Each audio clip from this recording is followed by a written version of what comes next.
Olá, pessoal, um abraço para vocês. Começando aqui o melhor programa da rádio brasileira, Três Pontos, transmitido aqui pela Metrópole FM 101.3, aqui de Salvador, Bahia, também pelo YouTube, portal metro1.com.br e transmitido também pelo grande canal Bob Fernandes. Estamos começando mais uma edição que terá reprise hoje no canal Bob Fernandes, às 19 horas, e reprise amanhã na rádio e no canal Metro 1 do YouTube também às 19 horas.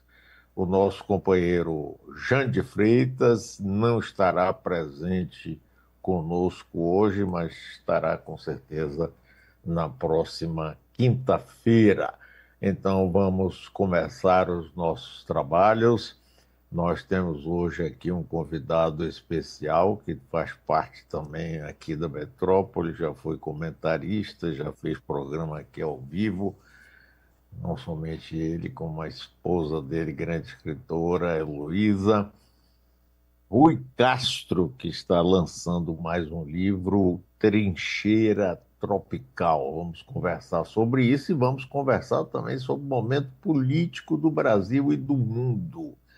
Estamos vivendo uma fase complicada, onde as coisas estão caminhando, e uma das características fundamentais desse programa, que tem grande audiência nacional, é mostrar exatamente ângulos dos acontecimentos políticos importantes e que ficam submersos.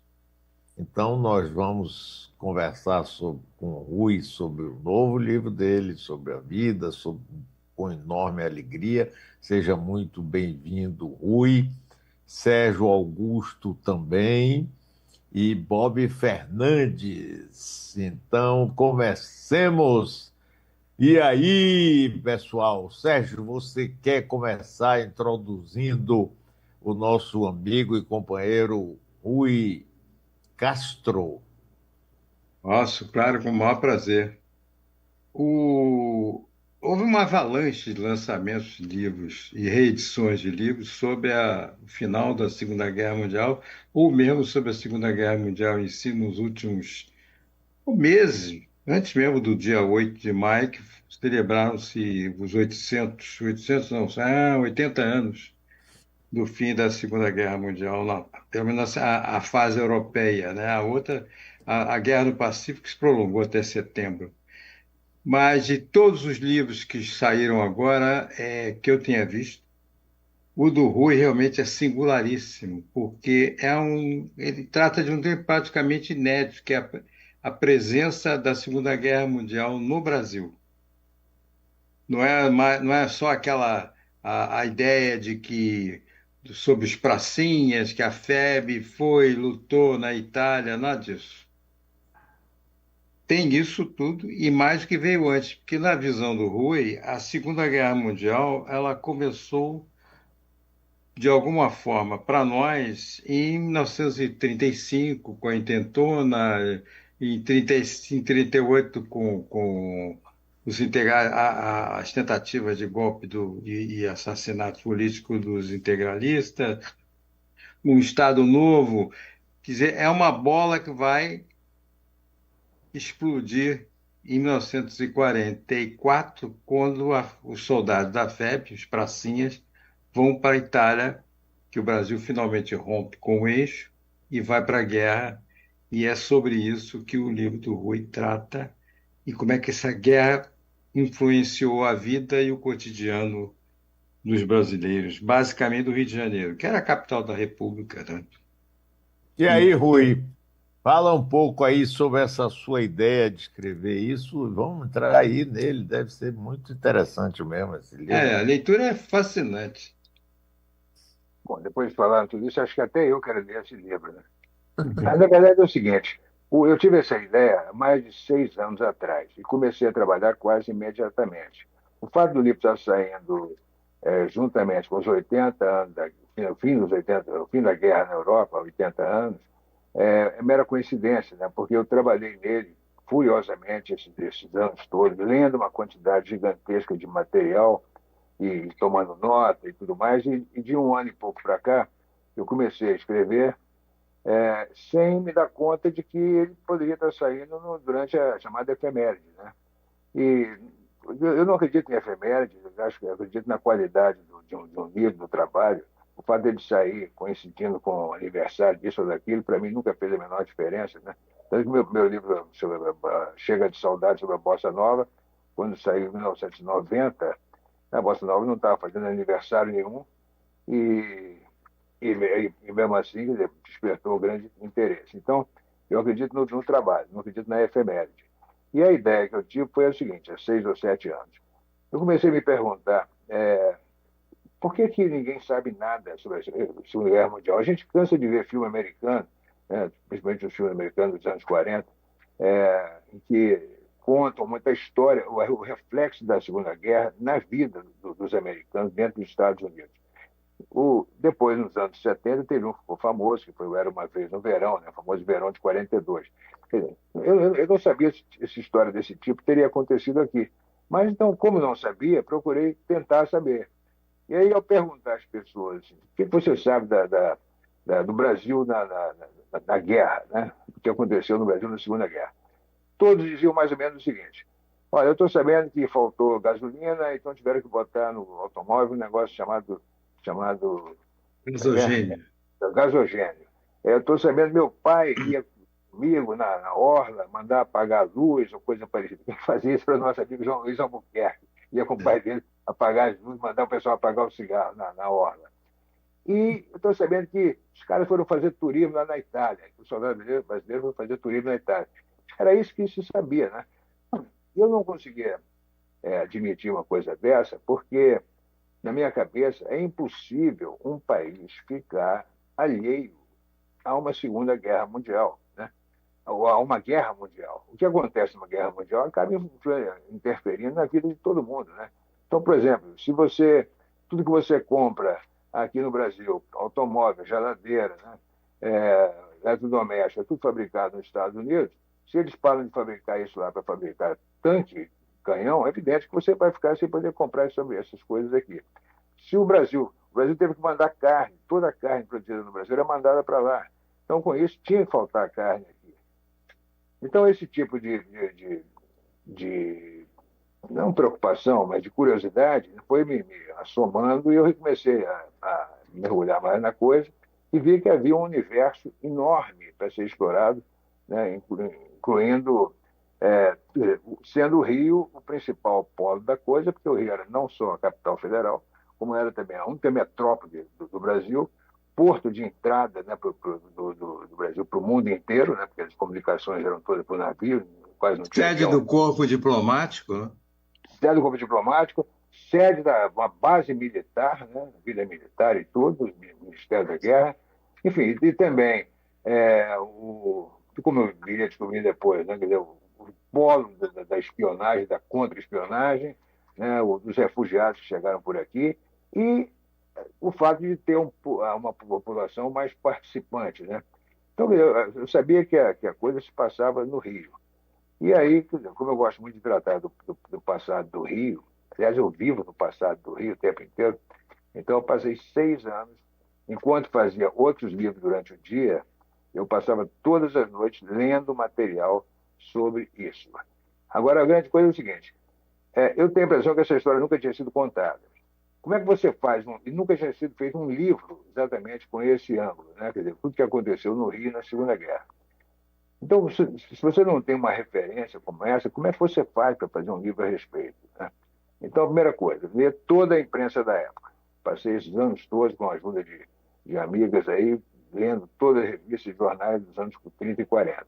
Segundo, procurando qualquer tipo de livro publicado dos anos 40 para cá que tivesse alguma referência ao que estava acontecendo no Rio naquela época por causa da guerra, né? Isso inclui livro de história, livro de biografia, né? Livro da história diplomática, livro de memória de embaixador, memória de cantor, memória de qualquer pessoa, né? De jornalista, de escritor, né? De político. Então, enfim, as memórias, né, os livros de memórias, que são muitos, sempre traziam uma referência ao que estava acontecendo naquela época. E aí, Até rever o interlúdio do Hitchcock, né? é, eu, te, eu, eu tentei deixar meio barato toda a parte, aquela parte do filme, mesmo porque também esse filme é de 46, né? Quer dizer, o livro É. termina em 45, né? Uhum. Eu poderia fazer, por exemplo, um livro É por enorme causa da sobre. espionagem do Pois Rio. exatamente, é. E teve muita música popular naquela época, né? Muito samba e marchinha. Eu poderia fazer, sei lá, 2 capítulos sobre aquilo, mas preferi reduzir a 2, 3 páginas, porque eu achava Uhum. que havia coisa mais importante em torno para contar, né? Agora, Rui, nunca ficou muito claro por que que o governo de Getúlio Vargas, que era composto, inclusive, com muitos simpatizantes do nazismo, finalmente decide aliar-se aos aliados, aos Estados Unidos e ir para a guerra. Quais Mas foram os principais motivos disso? Foi o bombardeio dos navios? Foi a Vale do Rio Doce, é o seguinte, Companhia a Siderúrgica. Siderúrgica Nacional, a vinda de Roosevelt ao Brasil, Disney fazendo Zé é, Carioca, olha Carmen só, isso é muito Miranda. claro para mim na investigação. É o seguinte: o Getúlio, que decretou uma ditadura no final de 37, né, deu um alto golpe, já estava no poder desde 30, deu um alto golpe em 37 e se tornou ditador. Por quê? Porque ele era, a tendência dele já era realmente de autoritária, ele era muito simpático à maneira de governar do Mussolini e até do Hitler, né? Ou seja, sem Congresso, sem liberdade democrática, com a justiça fictícia para legalizar as atitudes dele, etc. Então, intimamente, o Getúlio era chegado a esse tipo de ideologia, né? Não ideologia, ele jamais faria uma ideologia como o nazismo, por exemplo. Ele só queria se aproveitar da possibilidade de você governar sem ser contestado por ninguém, com censura, com impossibilidade de manifestação pública, com sindicatos amarrados e tudo mais. Então ele era isso.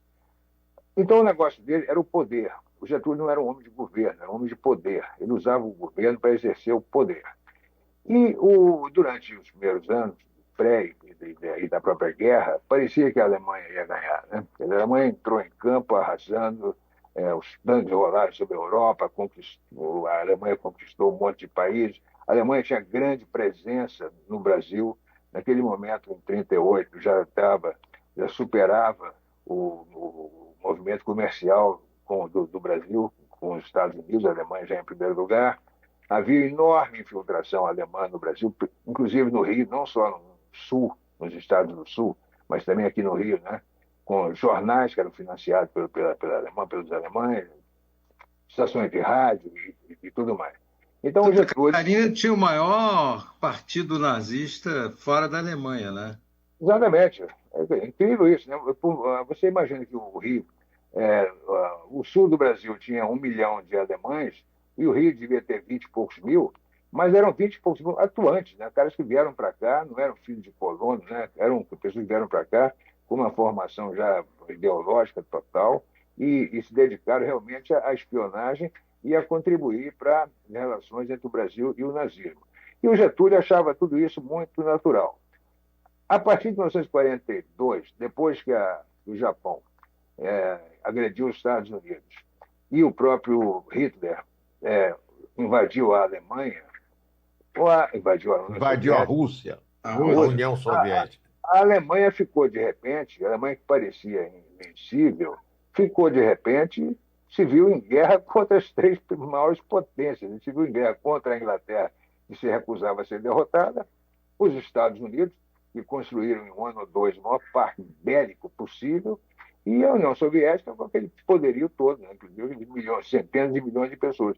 Então, quando Getúlio se deu conta de que a Alemanha não tinha mais como ganhar a guerra, ele foi se inclinando é, discretamente para os aliados, né, principalmente por influência do Oswaldo Aranha, e da própria população brasileira, que não queria ligação com a Alemanha, já estava totalmente ligada aos Estados Unidos. Então, o Getúlio foi obrigado a fazer isso. E com o afundamento dos submarinos e com a participação repentina, né, do povo nas ruas, né, o povo que era reprimido, não podia fazer passeata, de repente até por Estudantes, sobretudo, né? da UNE, por iniciativa da UNE, o povo brasileiro saiu às ruas do Rio, em altas passeadas, e no que você tá dando vivas à liberdade lá na Europa, você está diretamente cobrando a liberdade também no Brasil. Né? E o Getúlio não podia fazer nada porque as pessoas estavam nas massas, estavam na rua defendendo o Brasil. Né? Até que o Brasil foi obrigado a mandar os soldados para a Itália, e isso aí liberou exatamente, acabou espontaneamente a censura, a repressão, não havia mais como exercer tudo isso, e era inevitável a queda da ditadura e do próprio Getúlio. O Rui, uma coisa que me impressionava muito quando eu comecei a ler sobre a FEB, né, a atuação do Brasil lá fora, era um certo desdém pela capacidade, pela performance dos soldados brasileiros lá fora. Eu vi assim, mas parece que o começo do viralatismo começa ali. Você também sentia isso? Depois, aos poucos, a mim o que me salvou de me embarcar, não no viralatismo, que eu não tinha como fazer isso, é porque um amigo chamado Rubinho, da minha família, ele foi para sim, ele foi para a guerra, então eu estava torcendo por ele. Era o meu elo com aquele conflito.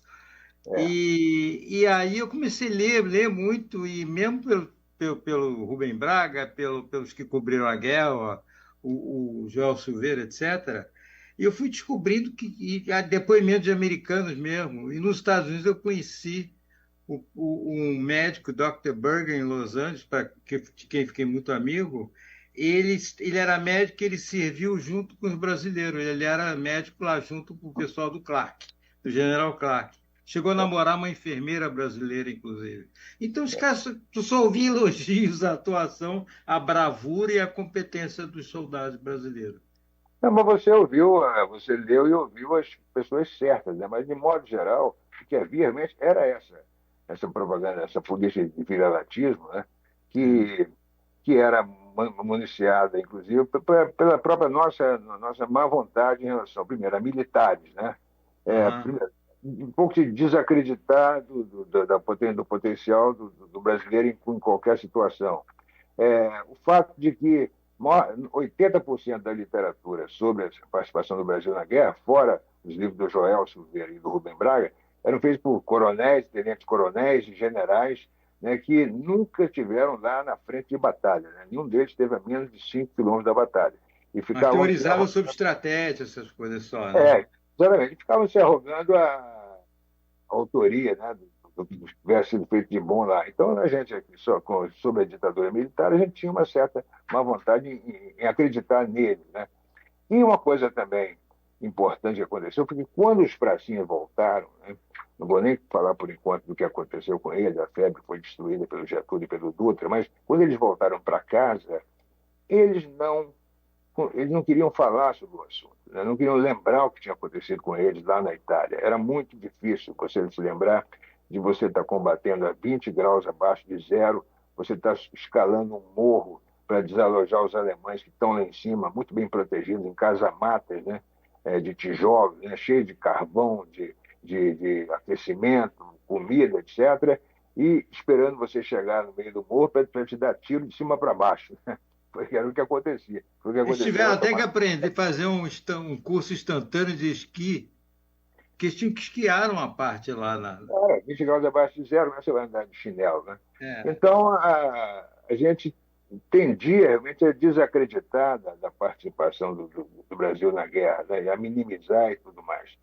E além de todos os problemas que aconteceram durante a permanência deles lá. Não havia uma comunicação certa entre as famílias que ficaram aqui e os soldados na Itália por causa da múltipla censura, né? Censura lá e censura aqui, que impedia que as famílias aqui soubessem o que estava acontecendo com eles lá e eles soubessem como estava a situação das famílias deles aqui.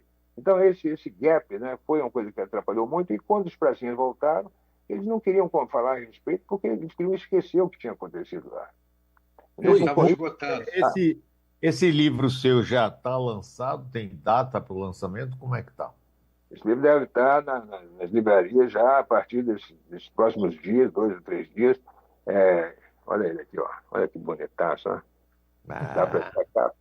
Eu dei para o Danilo. O Danilo tem uma reprodução dessa capa e mais duas ilustrações do que eu tirei do livro para botar no programa. Danilo, bota Essa aí a capa, capa do livro.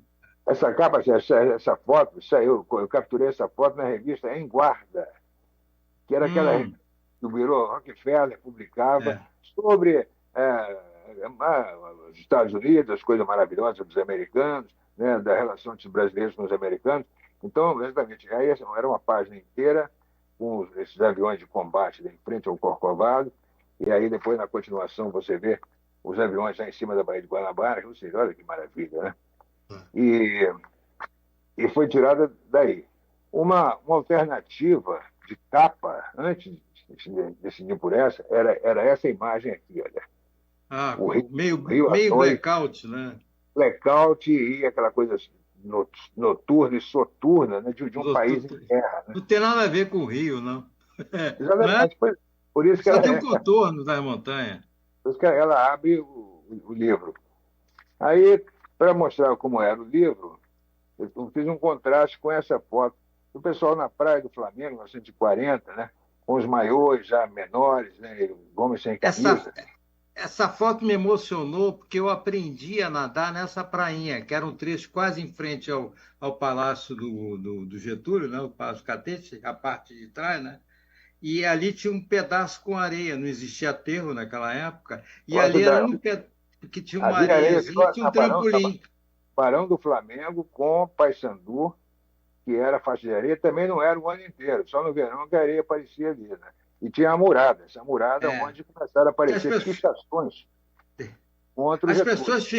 as pessoas ficavam, botavam toalhas de praia, né, em cima o das livro pedras. chama-se Trincheira Tropical, de A Rui Segunda Guerra Mundial. Castro, já disponível agora a partir desses dias. Que bom, Rui, maravilha, mas parabéns para você mais uma vez. Bob, vamos entrar eu agora tenho uma nessa pergunta, política maluca aqui do Brasil, Bob. Você, inclusive, tem vídeo aí para gente ver, Bob? tem mais uma coisa que eu tô vendo o Rui falar, vocês conversando sobre isso, e eu tô lembrando, transpondo de lá para cá, né?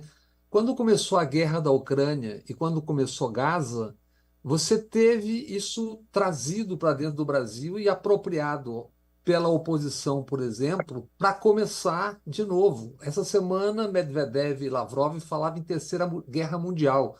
Então você tem um ambiente que, mal comparando, remete a isso que o Rui está falando. Quer dizer, como é que a guerra entrou no Brasil antes dela começar, né? Você tem 55 conflitos no mundo hoje, você tem um ambiente esquentando, esquentando, e isso já entrou no Brasil de uma maneira muito mais brutal, porque agora você tem rede social, né? Mas olha, veja bem, né, o que aconteceu na Segunda Guerra, o Brasil era fornecedor de alimento e matéria-prima para os países que estavam combatendo a Alemanha. Então ficava, por exemplo, os navios mercantes saíam daqui levando toda espécie de matéria-prima e alimento para a Europa, para os Estados Unidos, e naturalmente os alemães tinham que abater esses navios para impedir que eles fossem alimentar, né, os seus inimigos. Agora, como é que você sabia que que o navio estava saindo levando o quê?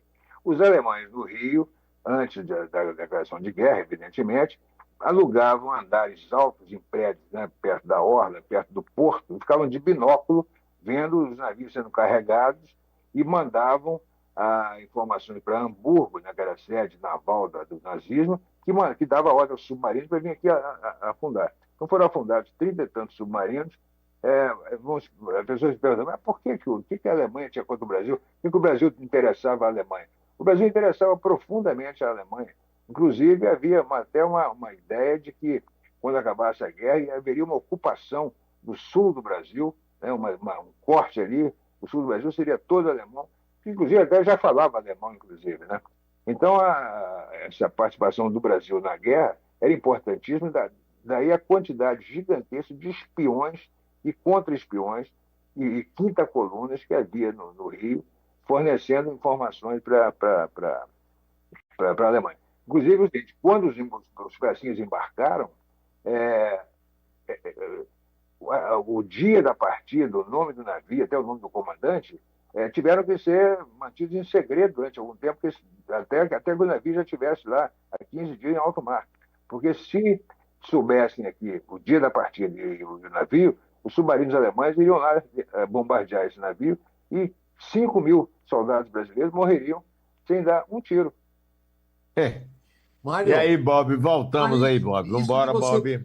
isso que você perguntou, isso tem a ver com hoje, tem a ver com o ambiente Brasil e mundo, é um vídeo daquele personagem lamentável chamado Nicolinha Ferreira. Ouçam o que esse cara está dizendo. Depois a gente. Chupetinha? É isso. Ó, Alguns olha. deputados do PT dizendo a respeito, por exemplo, da suspensão, né, dos vistos de estudante pelos Estados Unidos, de que isso seria uma medida, enfim, praticamente totalitária. Mas, na verdade, o que eles estão fazendo é só uma suspensão para poder analisar a rede social dos estudantes que querem aplicar, né, o visto nos Estados Unidos. Ou seja, um cara aqui na sua rede social, né, um comunistinha de meia tigela, fica falando mal dos Estados Unidos, do Trump, como, por exemplo, o deputado aqui, né, Janones, que quase praticamente que negou o atentado que aconteceu com o Trump, e daqui a pouco está querendo estudar nos Estados Unidos, né? Não, sua rede social vai ser avaliada. Talvez você não tenha visto para poder estudar nos Estados Unidos. Aí, Bob. Além de picareta, é burro. É. E numa época que você está discutindo rede social, não, o que o cara está defendendo é inacreditável. Quer dizer, se você pedir o visto americano agora, qualquer pessoa tem que mandar quais são as redes sociais que usam. Basta pedir para o consulado ou para a embaixada, você vai. E esse cara está defendendo isso, ele nem percebe, é tão burro que a qualquer momento que ele venha falar de liberdade de expressão, tudo isso que ele anda falando o tempo todo, esse vídeo vai ser reexibido ad infinito. É um neomacartista. E essa gente está tratorando no Congresso. Aí uma outra conversa, na hora que começar, a gente começa. E não, mas eu acho que está na hora de começar, porque você vê o seguinte: isso tudo é uma antecipação da eleição do próximo ano, que é uma das coisas que a gente tem, e poucos meios de comunicação têm essa capacidade, vontade de mostrar esses aspectos. Então, vamos nessa, porque isso é fundamental, é a vida da gente, é o futuro da gente sendo feito agora. É, Bob. Rui, vai nessa primeiro, depois vou eu? Como é que vamos? Como é que você está vendo tudo isso? Você que reflete tanto sobre o Brasil e sobre tantas Estou coisas. acompanhando essa tentativa de agressão, né, ao Alexandre de Moraes e ao STF vindo lá de lá.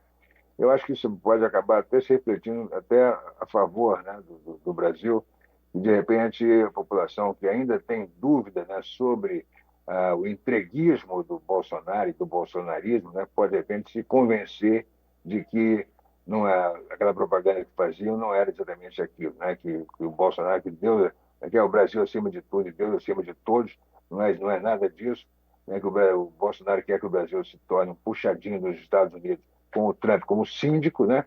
E que ele, até Deus, né? Ele vai, de repente, dizer que é a secla do Alexandre de Moraes.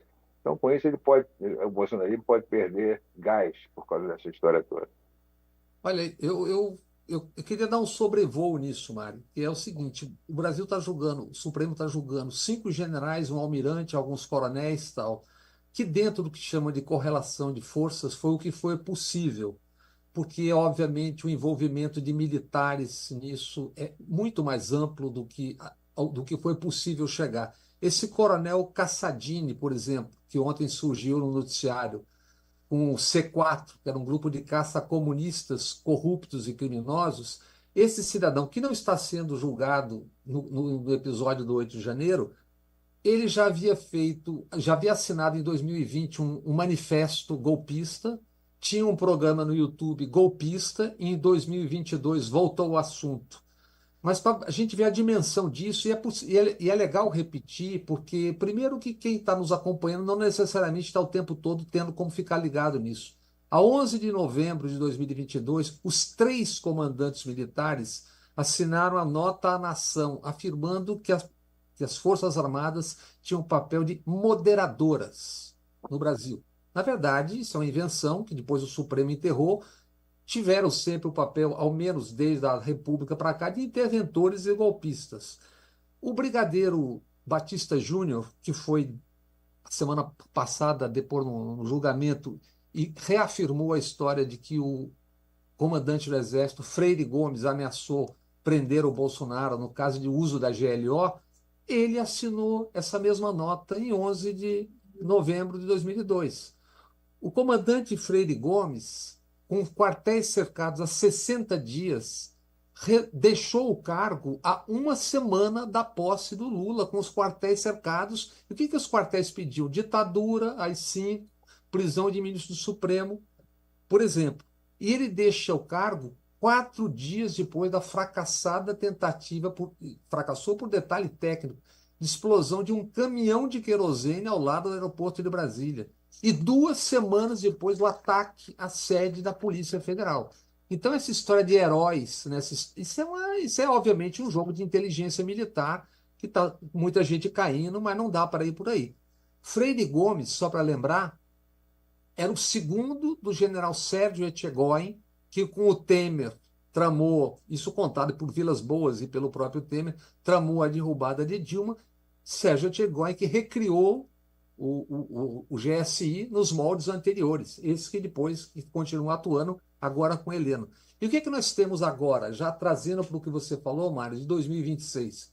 Temos um capitão do Exército que ora governa São Paulo, Tarcísio de Freitas, pré-candidato. Se o Lula não tiver forte, ele será candidato. Você não vai arriscar o governo de São Paulo. E a Folha de São Paulo publicou domingo um dos candidatos prováveis sendo lançado à sucessão dele, Guilherme Derrite, o secretário de Segurança, conhecido como o SS Derrite, que tem 2 frases, se notabilizou por 2 frases. Uma, eu matei muito ladrão. E a segunda frase é, o oficial PM, que em 5 anos não tenha se envolvido em pelo menos 3 homicídios, é uma vergonha. Esse sujeito foi investigado por 16 homicídios. 16 homicídios, pré-candidato, um deles ao governo de São Paulo. O outro pré-candidato, ou pretende ser, é o prefeito de São Paulo, Ricardo Nunes. Se ele sai, quem assume é o coronel Melo Araújo, que foi também comandante da rota, que, por sua vez, ele só é diferente na frase. Ele diz o seguinte, eu não contei quantos eu matei. Então, o futuro prefeito de São Paulo é autor dessa frase, ou provável, talvez, e ele foi investigado por 8 homicídios. Então, 2 figuras que no ano que vem podem disputar ou o governo de São Paulo ou o Senado, ou ambos, juntos foram investigados por 24 homicídios. Eu acho que isso diz muito do tempo dessa coisa da extrema-direita tratorando no Congresso, por exemplo, as leis ambientais, essa barbaridade que estão voltando, que é o vale-tudo para agronomia, para o agro, para tudo. O que estão votando é uma barbaridade, é destruir tudo que tem. E mais, o Tarcísio, capitão Tarcísio, agora em agosto começa a valer 132 escolas públicas de São Paulo se tornarão militares, gestão militar, com PMs dando aula de ética e civismo pelo estado todo. E o projeto é 302 escolas, que obviamente serão cabos eleitorais, ganhando mais do que professores, e no caso de gestão de oficial ou coordenação, R$ 9.000, que é muito mais do que ganham. E se você for avançar por aí nessa expansão da extrema-direita, tem muito mais do que isso. Por exemplo, as PMs. O Brasil hoje, segundo o IBGE, há 2 anos, o Brasil tinha 1.322 municípios com guardas municipais, 30% delas armadas. São 101 mil homens armados nas guardas municipais a serviço político dos prefeitos e ao custo de 110 bilhões por ano. Isso significa 1/4 das PMs do Brasil, que são 400 mil. Brasil que tem mais 566 mil seguranças. Então, o que você tem andando no Congresso sendo tratorado e sendo construído um projeto de poder para disputar o Senado, se possível, ganhar o Senado em 2026. O que você tem um projeto de extrema-direita avançando por várias frentes. E é um projeto militar de poder. porque das urnas saíram 152 militares eleitos e 856 agentes de segurança. Então, a gente está o tempo todo falando mas tem um todo avançando que é muito grave, é muito importante, pelo menos na minha opinião. E quando você vê um picareta burro como esse, Nicolinha, com milhões de seguidores e pontificando, tem uma coisa muito grave a ser enfrentada, entende? E eu não estou vendo como é que isso vai andar. Eu estou percebendo uma coisa muito. E essa coisa dos militares, vão julgar, condenar, ótimo, mas é preciso saber que isso é pouco. E tem uma coisa grande caminhando. Você viu ontem o discurso do Zé Trovão? É. Dizendo que o agronegócio precisa arrancar Lula do poder.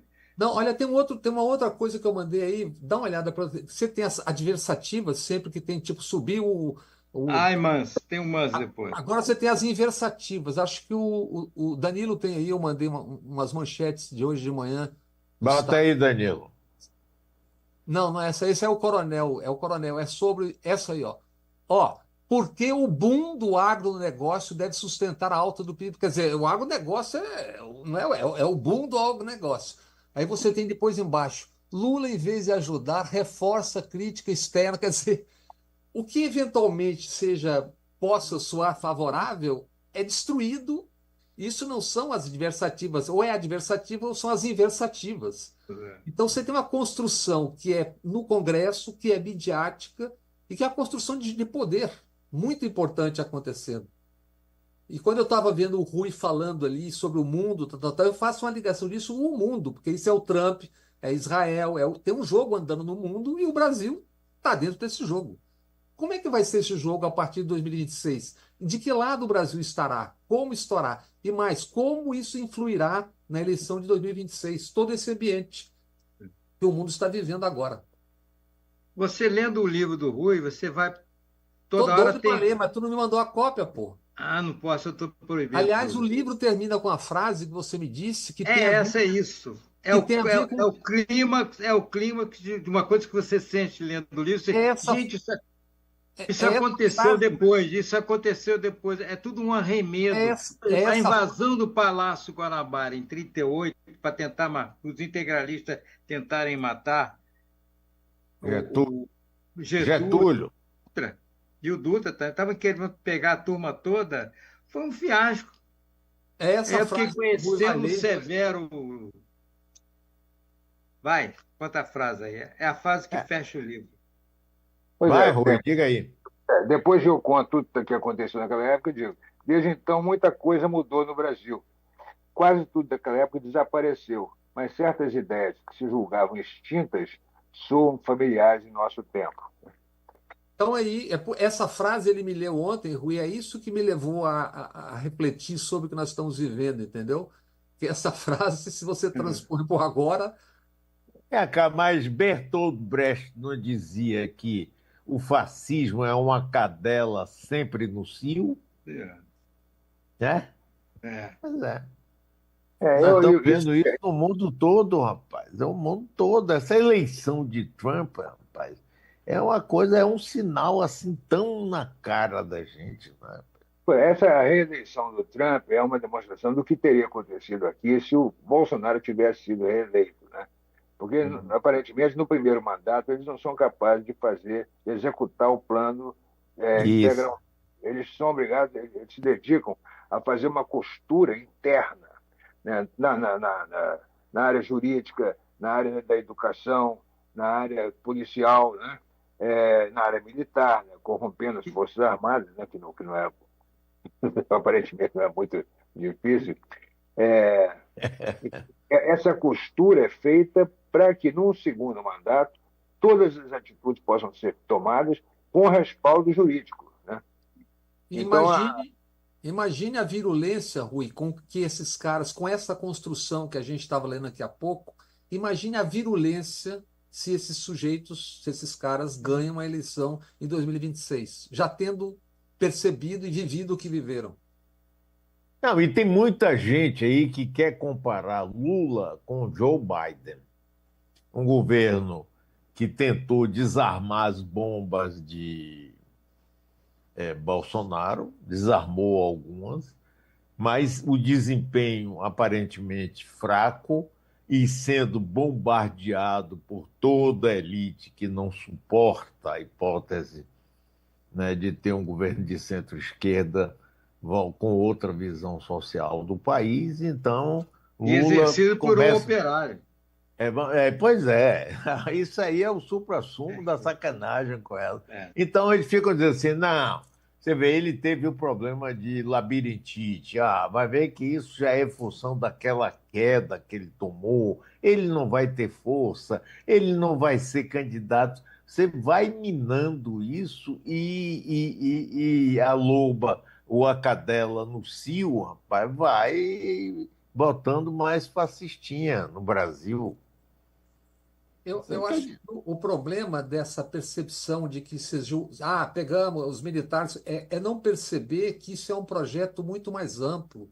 É negar que existe inteligência militar. Aliás, tem um projeto do Vilas Boas que tem poder até 35.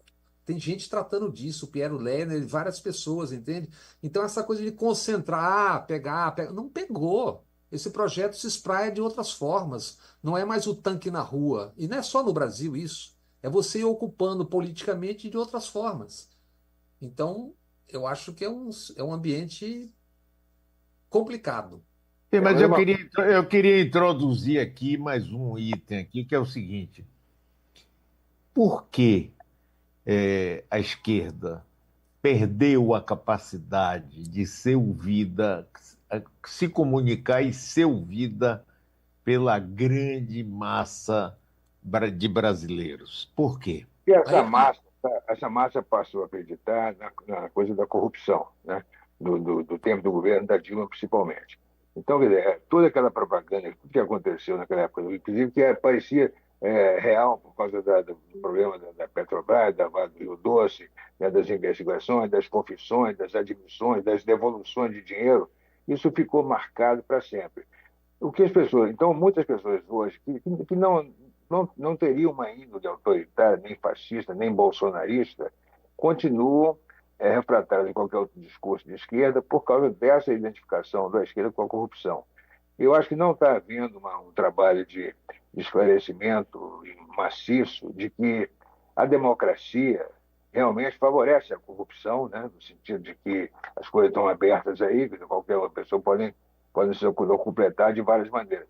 Mas na democracia, quando há corrupção, você investiga, você julga, você processa, você condena e você até prende, né? Já na ditadura, no governo com o autoritarismo bolsonarista, a corrupção também existe, só que você não vai poder fazer nada, né? ô Rui, tem uma pergunta que eu queria te fazer que tem a ver com isso que a gente está falando, que é uma época de imediatismo, da ditadura do clique e da audiência. As chamadas Big Techs, o YouTube, por exemplo, ele pede que você faça vídeos curtos. Então, o que você tem lá? Você pega um bate-boca com aqueles cafajestes agredindo a Marina, bota 2 minutos ali, aquilo ali tem uma audiência extraordinária. Então você não tem reflexão nenhuma, você tem apropriação de uma coisa e bota lá. Então o que o jornalismo tem a ver com tudo isso que nós estamos falando?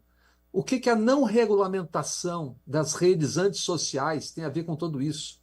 Tem a ver com tudo, porque isso que você está cobrando, que é a comunicação massiva, ela encontra uma parede brutal cotidiana que é da desinformação e da barbaridade. E nós, como digo nós, os jornalistas, estamos nos rendendo a isso, porque o morto de ontem, hoje de manhã, tem que ser trocado, porque tem que ter outro morto, porque não está dando audiência. O escândalo de ontem, o C4, que ia matar, hoje, daqui a pouco, já sumiu, porque tem que ter um outro, porque aquilo é uma máquina que moe tudo. Então, o jornalismo tem a ver com tudo isso. E todo mundo acaba se rendendo. Tá, vou botar uma briguinha lá. É como no futebol. Você entra lá, o que tem é corte de jogador falando resenha. 1 minuto no cara falando isso. Quem que foi melhor? É isso. Você tem isso. É isso que dá audiência. Então, se isso não houver uma regulação econômica, como em qualquer Mas, não, setor, Bob, peraí, Bob, não vai dar tempo de você ter uma regulação. está Não há. marcado para quarta-feira. A Sim, princípio, mas e você, olha, com o lobby que esse Congresso tem, Você não vai conseguir. Nós vamos ter que enfrentar, esse é meu entendimento, queria ouvir vocês, a eleição de 2026 com todas essas sacanagens E é por isso mesmo funcionando do jeito que funciona. E é por isso mesmo que nós estamos aproveitando aqui e dizendo o que não é possível dizer em quase lugar nenhum, a não ser que você esteja disposto a, aspas, ter uma audiência menor. Lembra que a gente começou aqui, que disse que a gente ia ser a infantaria do anticliquismo? É isso. É guardar e perder, aspas, tempo discutindo as coisas que supostamente ninguém quer ouvir. O cara quer a fofoquinha, quer um texto curto e ponto. Eu acho extraordinário o Rui caminhar na contramão disso, fazendo livros e textos que, não quero pequenininho, tem que ser curto. Não, não tem que ser curto, tem que ser bom. Tá? No caso E aqui aí? são quase 500 páginas, mas eu espero que a leitura leve o leitor até o fim, né? Porque o autor tem que dar graças a Deus, né? Quando o leitor leva o livro para a cama, né? Que é geralmente onde as pessoas quando leem livro na cama antes de dormir. Por isso os livros não podem ser grandes demais nem pesados demais. Acho que o limite é esse aqui. Porque de repente quando te dá aquele sono, você solta o livro, se ele for grande demais, ele te quebra uma costela, né? Então, você tem que manter o livro numa dimensão razoável para que o livro seja lido. E uma maneira de fazer isso é você fazer capítulos mais ou menos compatíveis, né, com o que a pessoa é capaz de absorver numa noite antes de dormir, né? Para isso, você tem que usar parágrafos menores, frases mais curtas, palavras mais adequadas, de preferência curtas, né? Então, você pode cortar todos os verbos de modo, tranquilamente, que não vai fazer falta nenhuma e vai te dar um espaço enorme. Estou dizendo isso para dizer que eu acho que compete a cada um de nós tentar atuar dentro das nossas possibilidades, né? Que, sabe, não é por causa da premência da situação atual que você não pode fazer um livro sobre a Segunda Guerra Mundial, que vai fazer Isso. 80 anos que acabou, entendeu? Eu concordo inteiramente. Totalmente. Acho até importante que tenha um livro desse. Não, eu também, eu totalmente de acordo, Rui. Maravilha, rapaz. Eu estou esperando aqui meu exemplar para começar a ler. Eu não tenha dúvida disso, não. Não, a gente não tem. Até para a gente ter uma visão melhor do hoje, a gente precisa conhecer coisas do passado que muita gente não conhece. Ah, eu acho Exatamente. fantástico, E pai. não está Olha, eu fiquei na condenado a maior receber. alegria quando o Sérgio Augusto falou e sugeriu. Isso eu achei fantástico. Diga, Sérgio. Não, se você desconhece o passado, está condenado a repeti-lo. É o velho adágio. Pois é. Não, e quem Você lendo o livro do Rui, você vê que as coisas se repetem, né?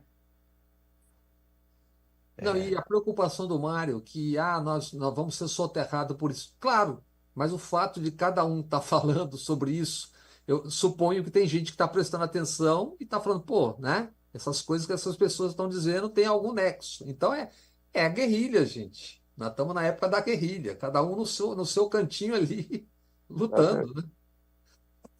E é uma guerra que a gente, de alguma forma, está acostumado. Ela só piorou por causa disso. Piorou, piorou. Essa Mas semana. nós estamos acostumados. Você está vendo o comando de caça aos comunistas. Os caras não dão nem o trabalho de mudar o nome, né? Não, é caça a comunistas, corruptos e criminosos. Na verdade, é contra eles mesmos. Né? Deviam começar a ser É, contra eles. Tirando.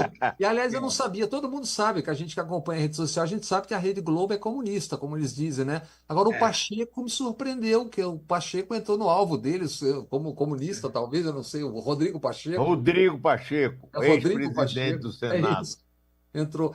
Mas olha, ainda nesse tema, ó, nesse tema que nós estamos tratando aqui, vocês assistiram e acompanharam, pelo menos em parte, aquele festival de Cafajestada com a Marina lá no Congresso. Ave Maria, fale, fale. Quem são os personagens? Marcos Rogério, conhecido como o locutor da Covid, que ele usava aquela voz ali, que eu não sei se é barítono, na época da Covid, para defender o indefensável. Agora, por que ele defendia? Ele já admitiu ter apadrinhado 184,1 milhões em emendas do chamado orçamento secreto, emendas de relator ou as chamadas RP9. E foi mencionado que em 2022 teria o direito de indicar 57 milhões em emendas parlamentares e relator. Ele é o relator do Relatório Setorial de Justiça e Segurança Pública de 2025, do orçamento. E apenas imagine, acolheu 1,1 bilhão em emendas parlamentares, principalmente de bancadas estaduais, que certamente gastarão cada centavo desse com toda a probidade do mundo. Esse é o personagem que estava dirigindo a sessão.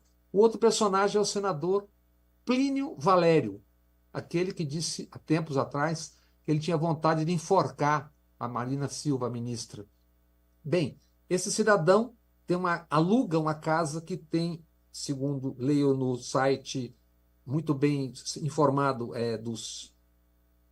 de olho nos ruralistas, ele aluga uma casa na Reserva de Desenvolvimento Sustentável do Tupé, no município de Manaus, por R$ 1.466 à noite. É o Chalé de Pedra.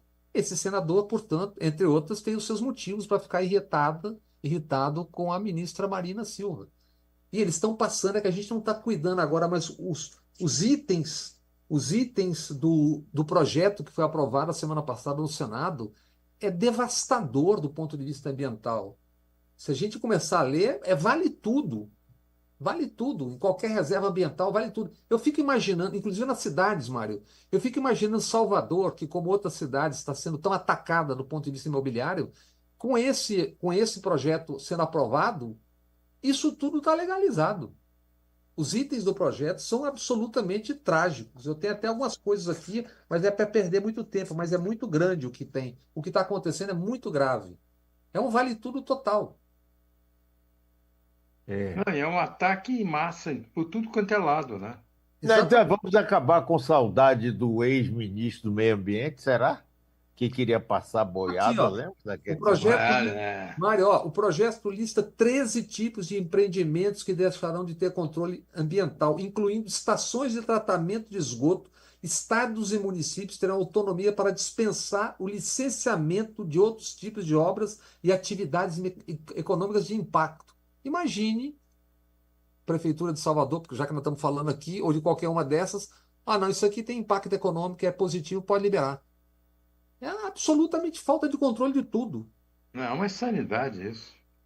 Porque as pessoas não estão atentas a isso, que é tanto o bombardeio uma atrás da outra, uma atrás da outra, uma atrás da outra, e é por isso que eles estavam agredindo tanto a Marina, porque a Marina está se postando contra isso. Aí é fácil você localizar lá um itemzinho folclórico e dizer, ela quer matar o sapo, não sei o quê, mas não é, não.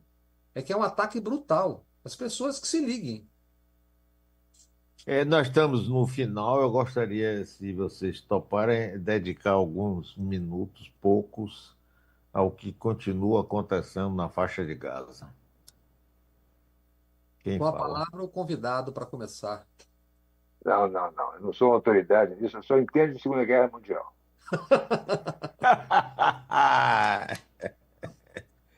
Então, Sérgio, Não, é brutal, né, gente? Eu estou querendo, assim como houve o tribunal de Nuremberg, temos que fazer um tribunal de Haifa, porque tem que ser no país de origem, né? E julgar o Netanyahu, que é uma coisa inacreditável o que esse homem está fazendo. A imagem que eu vi hoje de manhã é um ataque. Lembra aquela coisa, lembra quando tinha crise de abastecimento no Brasil, ali anos Aham. 80, que nego invadia armazém? É uma multidão invadindo é, um armazém em busca de comida. E não perceber onde é que a extrema-direita ganhou no Brasil? Onde é que estão crescendo os polos de neonazistas? Exatamente nos mesmos lugares. Qual é a dificuldade que tem de enxergar isso? Não, qualquer crítica. Não, é porque é antissemita, é porque é antissemita. Não dá para claro que não é, mas a gente sabe também que essa atitude do governo Netanyahu sionista gera antissemitismo, sim. E Esse ele é o está perigo. aumentando, claro, porque é Esse é o difícil maior você perigo que existe, é distinguir. esse. E se É negar, difícil você distinguir. Não, é o Estado de Israel dirigido por um extremista de direita de um judeu. Não, ainda mais que sobre o judeu já vem uma carga bastante pesada, né? você bem sabe, né? Todos nós que vivemos nisso. Pois é, mas olha, acabou mais uma vez esse programa. Ele terá reprise hoje às 19 horas no canal Bob Fernandes. Amanhã terá reprise na Rádio Metrópole FM 101.3 Salvador e também no canal do YouTube metro1.com.br. Rui Castro, continuando, eu continuo devendo ir aí. Bom, a gente pode pegar uma coisa alta para a gente não precisar se abaixar para jogar bola de gude, porque se você não levanta, menos eu que sou mais velho que você. Então, mas foi ótimo te ver, rapaz. Um abração, um beijo, Heloísa. Volte sempre, sua presença aqui para todos nós é fundamental. Muito obrigado, meu amigo. Obrigado, muito obrigado. Um abraço, Bob Mário. Sérgio Augusto. Tchau, Rui Castro. Um abraço, Sérgio, Rui, Mário e os amigos e amigas que nos acompanham aqui no combate do antigliquismo. Isso. Tchau, pessoal. Intervalo comercial, a gente volta já. 3 pontos. O programa das suas quintas-feiras na Metrópole.